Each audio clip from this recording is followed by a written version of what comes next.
Students, I am just sorry. There was an interruption. Now I am going to resume my class again. Please do listen.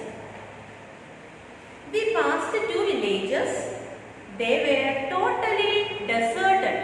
Deserted means there was no one. The village was empty. Nobody was there. There was not a single house without a roof or a wall missing. All the houses were broken altogether. It was destroyed due to the attack of the bombs and shells. The ruined village made me sad. The ruined village made me sad. The narrator felt sad by seeing the condition of the village. Everyone was quiet. The people were moving, but nobody was talking. They were all quiet. When you come to see the stage program here, how many times we used to tell you, keep quiet, keep quiet. You used to talk a lot. But see here, lot of people, but they were quiet. Why they were quiet? Because they were all sad. They were in a fearful situation, frightened situation. No one was talking. Even Habiba did not talk anything. Just as we passed the last house, there was a scuffling sound. So they were passing, they were about to cross the village and there was a sound. They had a scuffling sound. What is scuffling sound? Scuffling means move in a confused way. Move in a confused way. Scuffling sound. So while they were about to cross, they heard some sound. Habiba shrinked. Habiba shrinked. Shrinked means she started to shiver or she made some sound. When we see some frightening thing, we used to make some sounds. So the little girl started to make some noise. A big black head stared at us dolefully out through a broken wall. So why the little girl shrinked? She saw a big black head stared at us dolefully. What do you mean by dolefully? Sadly. The black animal was looking at us sadly out through a broken wall, and she saw this big thing, black thing through a broken wall. It was a yak. It was a yak. So the little girl saw the animal. It was making a scuffling sound, and Habiba saw the yak through a broken wall. It had a little brass bell that tinkled when it shook its head. So the yak had a little brass bell that was tied around its neck, and when it moves, it was making sound. The bell was making sound when it shook its head. It was a cheerful sound, and the bell was making a pleasant sound, cheerful sound. The yak nuzzled for its head against Ammi. The yak nuzzled. Nuzzled means nuzzling, or nuzzled means rub gently against. Rub gently against. When we go and stand near a cow or a buffalo, when we stand close, they will rub their body against us. That is the meaning of nuzzling, or nuzzled its head against Ammi. Its eyes seemed to plead. It was pleading them. It was pleading them to take them along, to save it from there. So it was looking very pathetically, or it wanted to go from there. That is the reason the yak nuzzled its head against Ammi. All right, said Ammi, we don't leave you behind. So she said, you also come along with us. Come along. She made Habiba and me sit on the yak's back and led it by the rope around its neck. So the narrator's mother, or Ammi, made Habiba and me to sit on the yak's back, and the mother was holding it. Okay. The yak was smelly. The yak was smelly. The narrator is telling that it had a very foul smell. It was smelly. The yak was smelly, but I did not mind. It was smelly, but I did not mind. I was happy to rest my feet. Why the narrator was suffering all the smell? They were tired of walking, and now he got some time to rest his feet. Habiba started to sing, and Habiba also was happy. They both are sitting on you can see in the picture, they both are sitting, and Habiba, the little girl, started to sing. We passed a hillside covered with yellow roses. Now they both are sitting on the yak's back, and they are enjoying the side view. They are enjoying the beauty of the hills and the beauty of the flowers. Habiba made me get down and pluck a few for her, and Habiba requested her brother to pluck few yellow flower for her. When the sun was just over the ridge means, yesterday we had learned the meaning of ridge. Ridge means hilltop. Ridge, hilltop. When the sun was just over the ridge, the shelling began. Again the shelling started, or shelling began. The first one landed just a few hundred yards away. The first shell had just landed few hundred meters away, yards away. It hit an army convoy truck. Army convoy truck. Convoy truck means a group of vehicles traveling together. The army trucks were moving together, and the first shell hit a convoy, hit the army truck. A huge ball of flame rolled out, and we could see a huge ball of flame, fire. Ammi grabbed Habiba and pulled me off the yak. So Ammi pulled both of us down. They were sitting on the yak's back. So Ammi pulled them, grabbed them.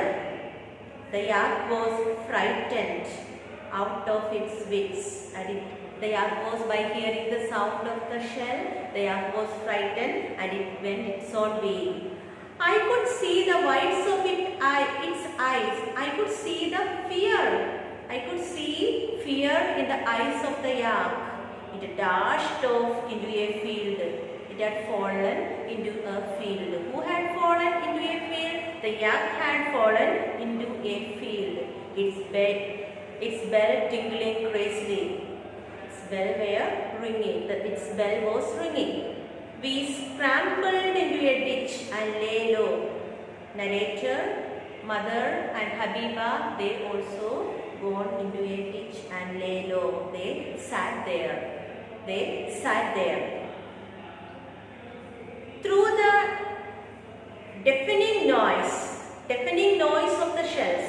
Deafening noise means the loud sound. Loud noise of the shells came the shouts of soldiers. When the deafening noise was there, the loud noise of the shell was there, all the soldiers began to shout. The wails of frightened children, the cries of, wail means cry, cries of frightened children.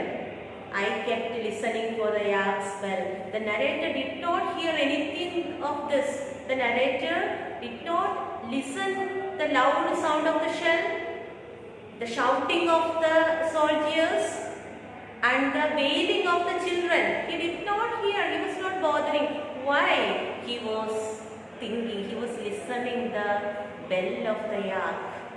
Now we came to know that the narrator had some attachment to the yak. That's why these all sounds did not disturb him. He was listening the pleasant sound of the bell, which was tied in the yak's head. Neck. At last, the shelling stopped. The convoy started move. Convoy means group of vehicles of the soldiers. They started move I must go and look for the yak. Now when the shelling stopped, he said to Ammi that I am going to see the yak. I said to Ammi, Ammi, I will go and look for the yak. No, she said. Then seeing my first, Ammi said, you don't go. But seeing my face, all right, go.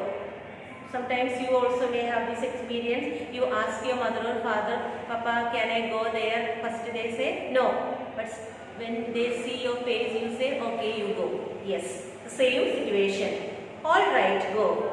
But be back in 10 minutes. You can go, but be back here in 10 minutes. It may be. Ammi started to say, it may be dead. But she did not say, she just said, it may be dead.